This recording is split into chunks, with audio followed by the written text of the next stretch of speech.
ఈరోజు నేను చూసిన ఓ అద్భుతమైన సన్నివేశాన్ని మీతో షేర్ చేసుకోవాలనుకుంటున్నాను.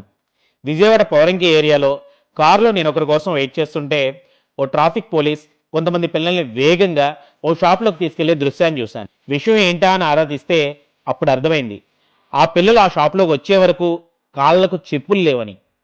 బయట ఓ రేంజ్లో ఎండ మండుతుంది, కాళ్ళు కాలుతున్నాయి. ఇంటికెళ్తున్న పిల్లల్ని అదే రోడ్డు మీద చాలామంది చూసే ఉంటారు. కానీ ఎవ్వరికీ కనబడని వినబడని ఆ పిల్లల నొప్పి ఈ పోలీస్ ఆయన గుండెని తాకింది. అందుకే గబగబా షాపుకి తీసుకొచ్చి ఆ పిల్లలందరికీ వాళ్ళకు నచ్చిన కొత్త చెప్పులు కొనిచ్చేశాడు ఆయన. ఇదంతా నేను వీడియో తీస్తుంటే వద్దు సార్ అని సున్నితంగా తిరస్కరించిన ఓ మంచి మనసున్న మొహమాటస్తుడు. అప్పటి వరకు ఎండలో ఎర్రబారిన వాళ్ళ పాదాలంకు చూస్తూ ఓ చిన్నపాటి బాధ, అవే కాళ్లకు కొత్త చెప్పులు చూస్తూ సన్నటి చిరునవ్వు ఒకేసారి గమనించాను ఆ పోలీస్ బాబాయ్ ముఖంలో.